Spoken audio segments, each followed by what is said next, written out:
If you've been told clogged arteries are a life sentence or that medication is your only option, this episode is for you. We're going to be diving into how arteries become clogged, what causes the damage, and what you can do to reverse it naturally.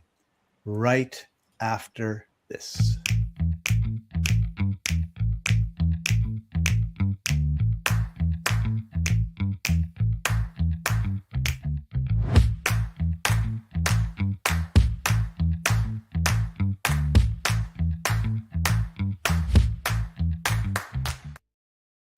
Welcome, everybody. This is the Life Enthusiast Health Shots podcast, restoring vitality to you and the planet. I'm your host, Scott Patton. Joining us as usual, health engineer Martin Patella and George. Hi, George. Hi, Martin. Yes, George especially. George probably knows a lot about clogged arteries, or at least how to unclog them, because that guy is just so educated. Yes, he's full of knowledge. It makes us really happy to see him every week. All right. So make sure you like, subscribe, do all that good stuff. It helps. Share, tell your friends. And let's talk about our arteries. And I think where we need to start is the main difference between our philosophy and the big pharma philosophy, which is we don't believe. If you have a symptom, you need to do something if you're in pain and everything else, but you also need to look at the root cause. So I think oftentimes what happens is people they mistake no pain for no problem, particularly when the no pain is because of something that they're sticking in their mouth that comes from big pharma. So let's talk a little. Said the man falling out of the 100th floor window, going just past the floor number 50. So far, it's going pretty good. Yeah, that's right. That's right. So let's talk a little bit about the root cause. Let's give everybody a little education on our arteries. We clog them up. Obviously, that happens a lot. There's lots of surgeries, stents, and all that sort of stuff that's being done to people. And that usually means quality of life is going to be really crappy. Yeah.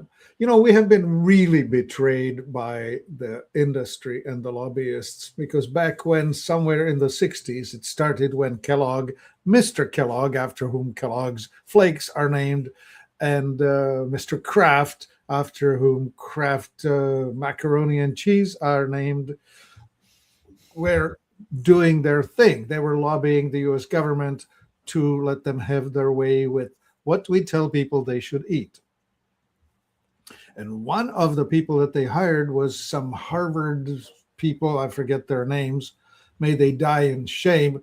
They signed a report that tells us that sugar's fine and that starch causes no problem.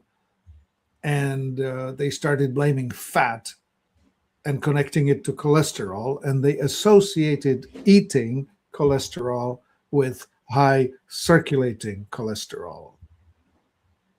And from about 1970, we have been promoting the heck out of eat starch, eat low fat. Yeah, that's how they put it. Low fat. That was the word of the day, right? Because eating fat made you fat.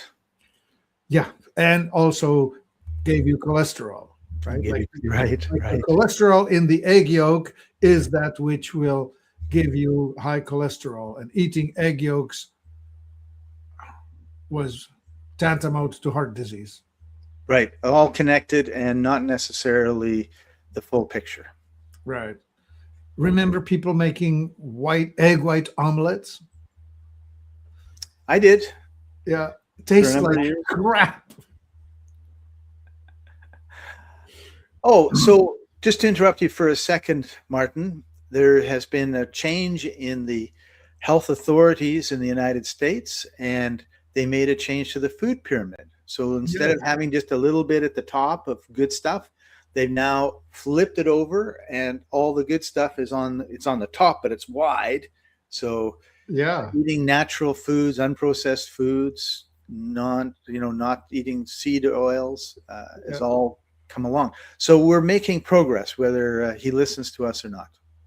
Yeah. I certainly agree that this flip of the food pyramid is actually a very, very good suggestion. We should be eating raw, unprocessed, unboxed items that are one or two ingredients to it rather than the long list of preservatives and colorings and emulsifiers and who knows what else that stabilize it for a long, long, long shelf life.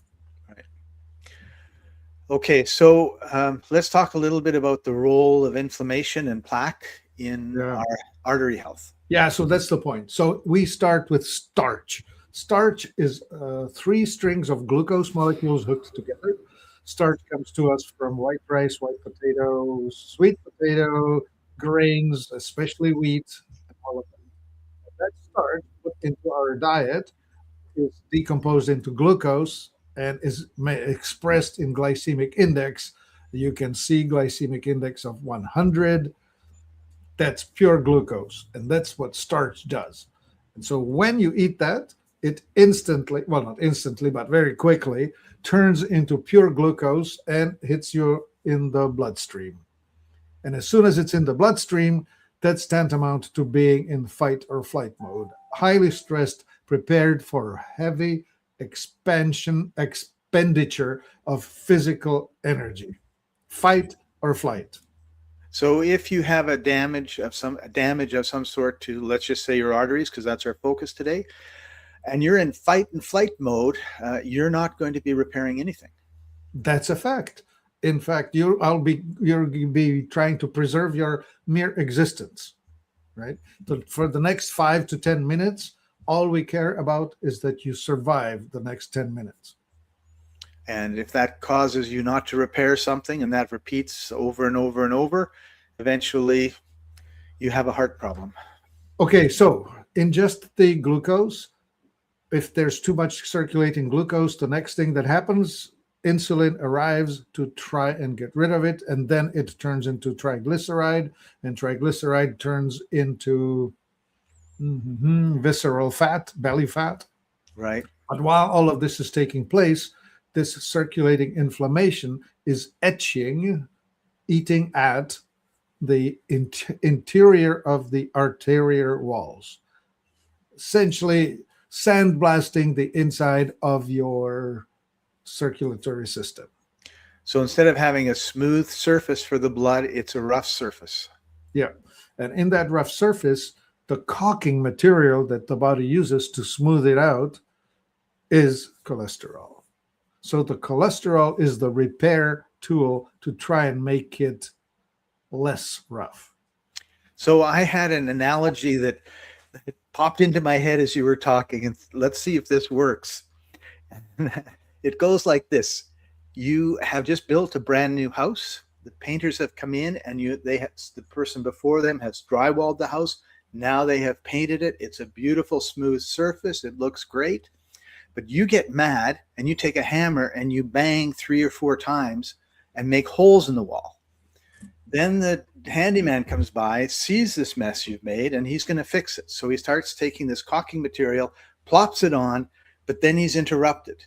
Someone calls out, fire, fire, and he runs out of the building to see what's going on and forgets to come back.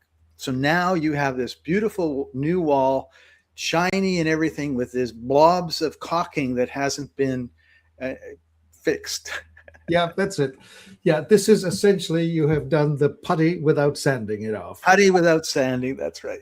Yeah, okay, so that's pretty good. That's about the analogy. And so here we have the sign. Okay, so if you have high LDL cholesterol, the LDL cholesterol is the transport tool for moving things around. The HDL is the repair mechanism. So anyway, if you have too much LDL, it's a sign that there's inflammation galore. If you have high triglyceride, that is exactly telling you that you are overeating carbohydrates, too much starch in your food. And the final effect is this damage in your arteries. And we call it damage. Yeah, so damage in the arteries, and then the stuff that gets there, the plaque that everyone says is bad, is actually trying to repair that damage. Right. So the reason we are afraid of plaque is because it can dislodge. It can come off. You end up with a thrombus, a clot. And this blood clot is a traveling speck of something like, well, whatever, speck traveling through the system. Now, if it hits an intersection that's fairly tiny and blocks it, the tissue that's behind the clot is starved of blood, starved of oxygen, and will die. If it hits your heart, a piece of your heart muscle will be either temporarily or permanently starved of oxygen. If it hits your brain, same thing happens. So you can either have a stroke, as in heart attack, or brain stroke. Those are the consequences of a clot. We worry about that because high cholesterol could form into clots. Right. But what's interesting is that the correlation between heart attack and high cholesterol is highly imperfect. Like there's no guarantee. People die of heart attack who have zero cholesterol to worry about. Right. Because yeah, it's the boogeyman, whereas really we need to be concerned about the clot. Well, no, the clot is a problem, and we don't want the clots. That's what I said. We need to be worried about the clots. Yeah, but we also need to be worried about the heart itself because it can quit without even the cholesterol ever being high. Right. So the big myth is high cholesterol in your food will cause high cholesterol in your circulation. It will not, because cholesterol is made in your liver to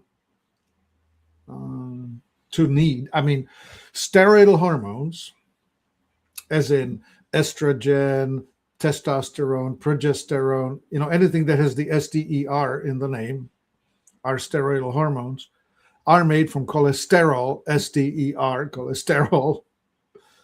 Okay, it's the same stuff. So if you end up with a cholesterol-lowering drug, the first thing that happens to you is that your inflammation level will go unchecked. You will have less cholesterol, but not less inflammation. So you will start hurting in your muscles and joints, and you will start losing your brain processing power. Because we have drugs that look after pain. You just take some of those, right? Well, that's a different problem. This statin drug doesn't take care of your pain. It just takes care of your making less cholesterol in response to your stupid diet. Right. All right. So let's talk a little bit about the role of nitric oxide. Oh, yeah, that's a cool thing. So expansion of the artery. Every time your heart squeezes, it ejects about 100 milliliters, 3.5 ounces of blood. Every heart beat, which on resting is somewhere around 60 a minute, 1 per second. So 3 ounces, 3 ounces, 3 ounces, squish, squish, squish. By the way, right? Like within 1 minute, the entire gallon of the blood that you have within your body will be through your heart every minute. That's amazing when you think about it. But it also only takes about a minute for you to exsanguinate if you cut a major artery. Right. So anyway, if you could see the heart, and then there's the aorta, it sort of looks more like upside down. So the aorta, and then it branches out into these other branches up to the head, down to the arms, down to the body, down to the legs, right? These are the branches. And so then the pipes, the arteries, they're not passive. They're made of smooth muscle, and it's sort of like a snake swallowing a mouse. When you squirt that 3 ounces of blood out into the system, it travels through the pipe, and it's being, in a wave style, promoted or moved along the length of the pipe. So if we just depended on our heart to pump and that piece of blood to get any sort of distance, the heart would have to be about yay big and have to have a horsepower of God knows what. Yeah. So there's more to moving the blood than just the heart. That's interesting, because it wasn't something I had ever considered before. Right. So now comes the nitric oxide. The nitric oxide is associated and correlated with your ability to expand and contract these smooth muscle vessels. So Okay. the flexibility. So now visualize the garden hose that, or maybe not, visualize an air pump that you're pumping your flat tire on your automobile. And every time you push down the pump, a blob of air goes through that thing, and it just goes expand and contract as you push that air through. Well, Right. if that hose is stiff, the only way for the air to get through is to raise the pressure. Because you either expand to allow the pressure to travel, or if the expansion doesn't happen, the pressure goes up. Right. That's where we get stiffening of the arteries from lack of flexibility of the missing nitric oxide, and the blood pressure goes up in response to the volume still needs to go through. Right. So what role does nitric oxide play in this? Facilitates the expansion and contraction. Okay. So it's the blood pressure management, if you will. There's another role in it. Nitric oxide is what the famous blue pill gives you rise in, because in order for your blood vessels in your spongy tissues in your penis to allow for the blood to flood in and to increase the size of that tiny little organ to something that's useful, you need to put a lot of blood in there. And nitric oxide is the agent that facilitates the expansion of those little blood vessels for it to blow up into the size it needs to be for performance. So it's important we have the right amount of nitric oxide in our bodies. Yeah. What are some ways that we can do that naturally? For some algae type of things. I remember Eclonia being the most famous for that.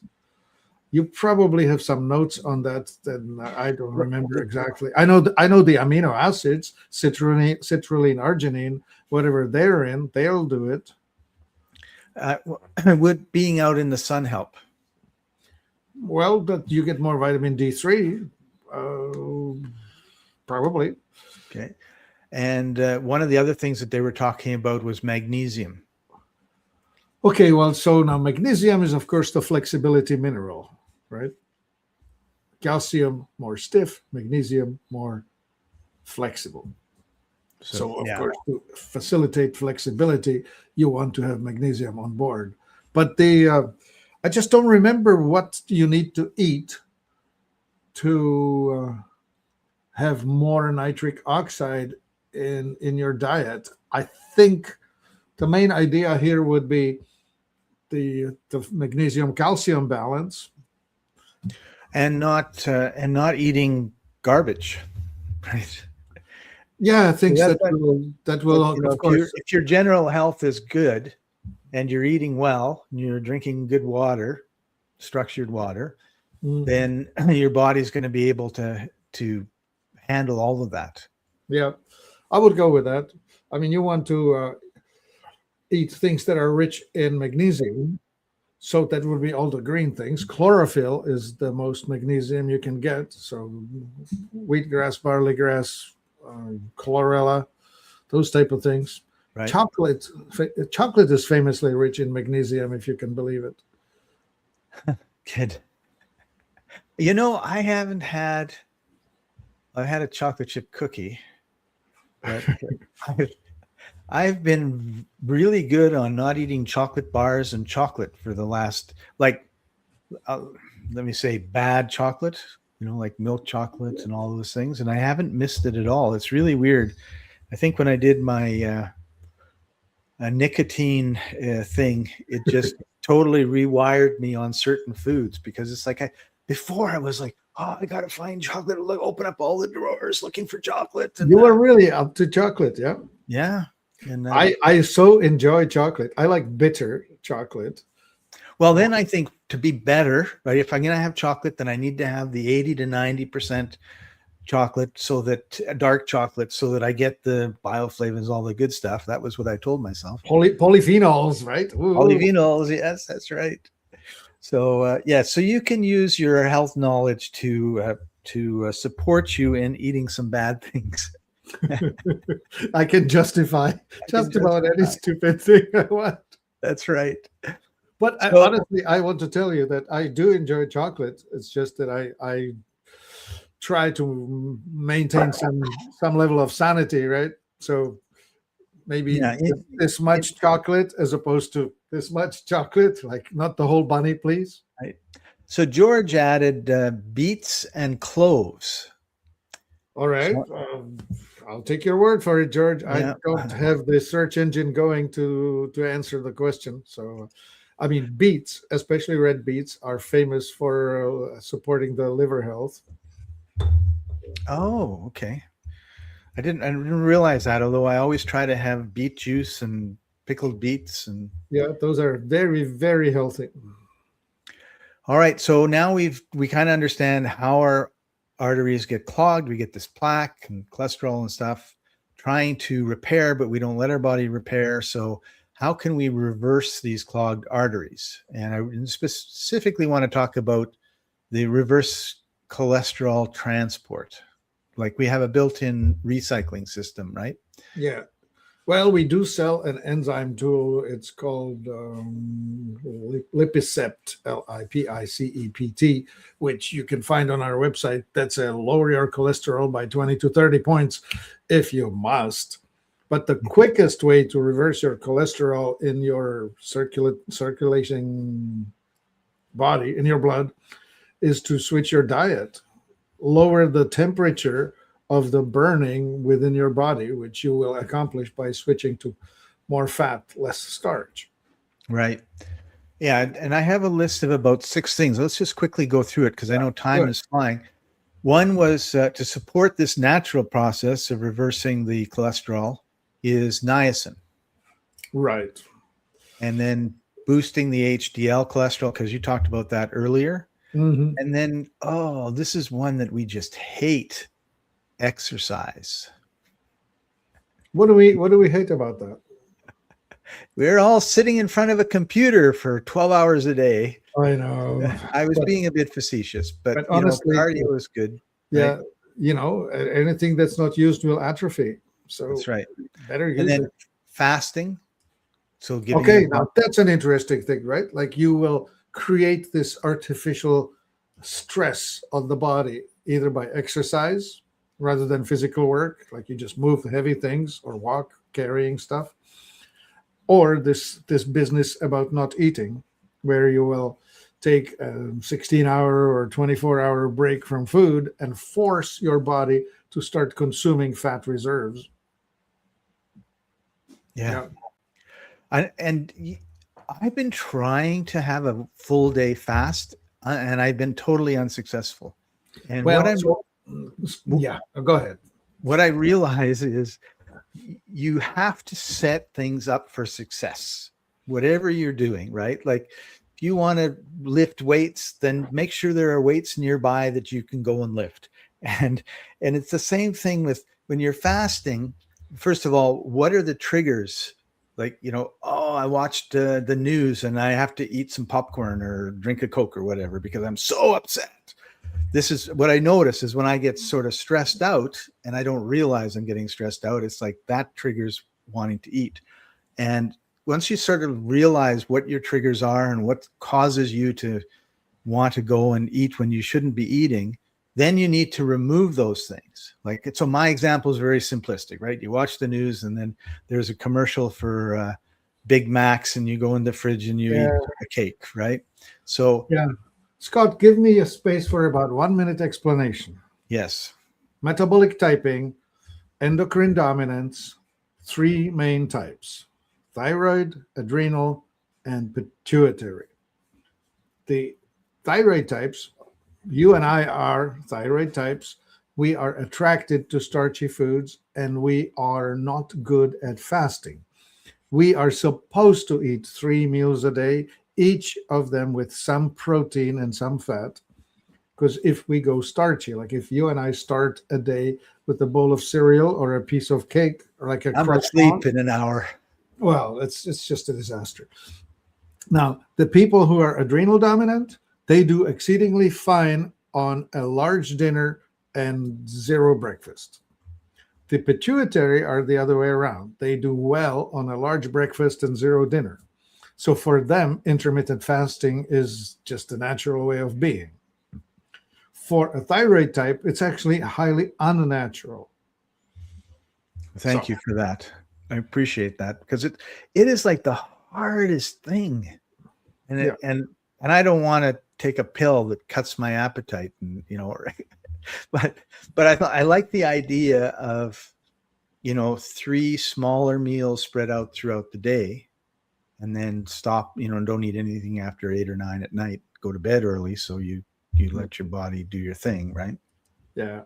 There was a popular thing called bulletproof coffee. Dave Asprey popularized it. And I invented bulletproof coffee in 1971. I just didn't know it and didn't publish it. But what I did is, at my girlfriend's, we made what we called the Swedish coffee. We boiled milk, or we brought milk to a boiling temperature, and then we poured it over coffee beans that were ground. We called it Swedish coffee, and it was essentially fat-loaded, made with milk coffee. So anyway, I drank a mug of it, and I didn't eat the rest of the day. I was energized, and I needed nothing. Well, what's the story here? Well, you push in caffeine and fat, and you're good. Well, Right. the Tibetan monks make fermented tea with yak butter. They live on that. Again, hot water with herbs and a lot of fat. Right. So this is interesting. I'm glad you brought all this up, because one of the items on the list was, it's supporting your cholesterol reduction, is low carb or keto diets. And we keep talking about this all the time, in that, what's your metabolic type? If you like low carb, that's good. Keto diets. Well, it's this good gets for more some people. complicated, because there's the other thing. How do you alkalize and acidify? The oxidizer alkalizes with fats. The autonomic alkalizes with carbs. And we need to watch, because if you over alkalize, you become depressed. If you over acidify, you become anxious, nervous, and unpleasant. So we need to watch that. Yeah. So there are these two vectors. Sometimes they're in harmony, and in some people they're not. Right. And we have 3. How are we doing? Oh, okay. We have 3 nutritional support items that my research had brought up. One, you'd already talked about, magnesium. I think polyphenols you'd also mentioned. Yeah, polyphenols. They are in all of these pigments, right? Like, you'll find it in olive oil. You'll find it in cocoa. Yeah, I should show you. We do have some cocoa available.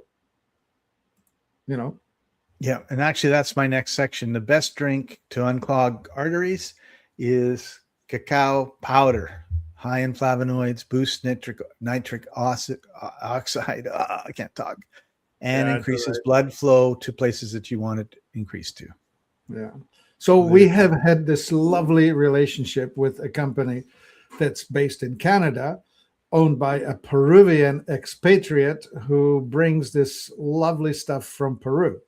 Criollo cacao, which that's one of the possible versions of cacao. There are different varieties of it, but this criollo is just a nicely exotic tasting, and this is pure as can be, and organic, and made by people who care, and all of that business.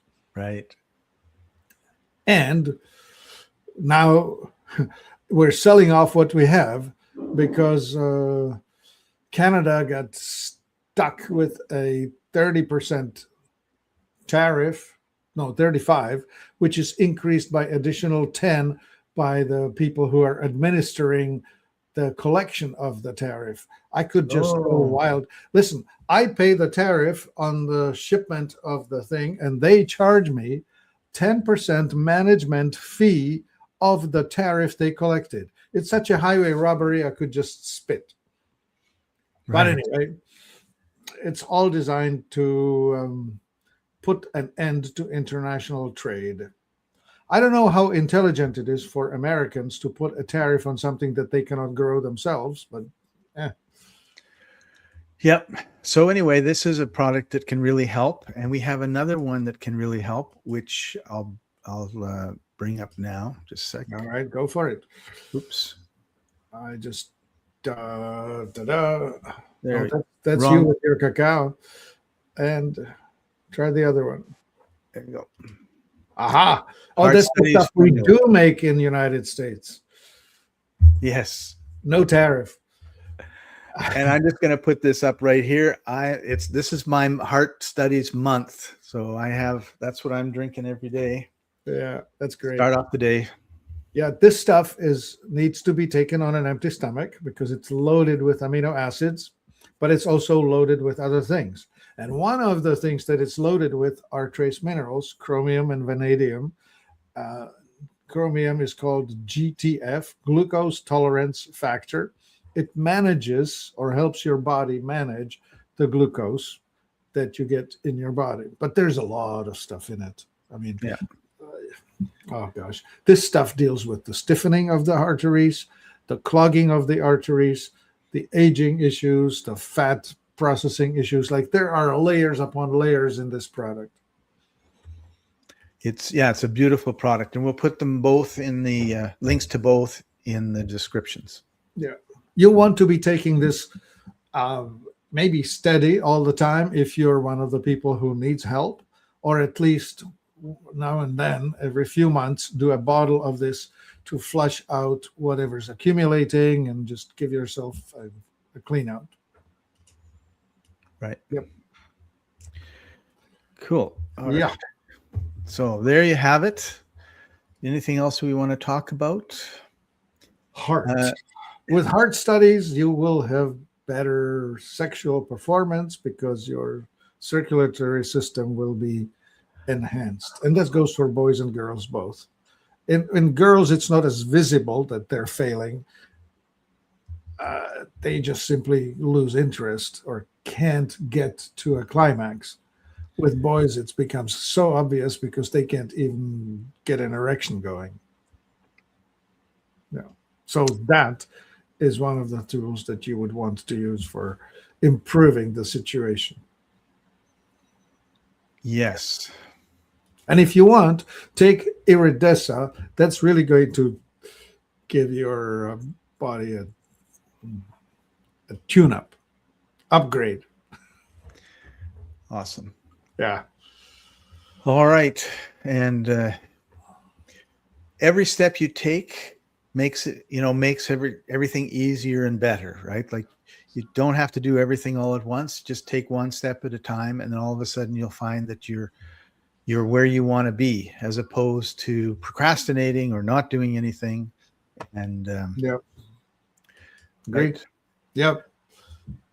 Okay. Yeah. So Martin, any last words before we head out? No, exercise is the basis of it. And then antioxidants are very helpful because they will slow down the aging and the destruction. And they are found in the pigments in the food you eat. So eat colorful foods. It's the rainbow. More spices, more herbs. The raw is better than cooked. Organic is better than industrial, and so on. I mean, layers upon layers. I saw something interesting. So this is about eating raw food. And that was, they said a lot of people, like, they'll get carrots, right? And they'll stick it under the water and they'll just rinse it off or whatever. Yeah. And I think some people, there are certain things that they stick into the water, like they'll soak them to clean them. And this person said, don't use any of that other stuff. Just use baking soda. So put a baking soda in. And he said that it's basic and it neutralizes the acidity of the pesticides. Interesting, but yes. Yeah. Okay. So anyway, all right. Thank you very much, Martin, for taking time out of your busy day. Really appreciate you and the knowledge that you share with our audience. And thank you, audience, everybody watching live and or on the replay later. Please really share this. Yes, please share this. Subscribe and share, because honestly, it makes a huge difference to us because the algorithm wants to know that somebody cared. Right. And it also makes a huge difference to those people because they may start on a journey to changing their lives. Too many people wait until they go to the doctor and say, I got a pain in my chest. And by then, all they want to do is cut you open and fix Give you stents. Yeah. Stents and new hearts and all those good things. And you don't need to do that. So George says he does share and he cares. Thank you, George. You are a Care Bear, and we appreciate you now more than you know. Yeah, we love you.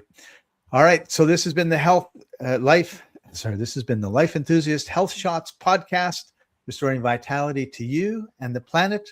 We'll see you next time, everybody. Bye-bye. My body's a temple, but the walls are cracked. Stuck in the rubble of the years I've stacked. Stagnation in my veins like a river turned to dust. Toxic whispers in the wind, but I gotta rebuild. I must. Restoring vitality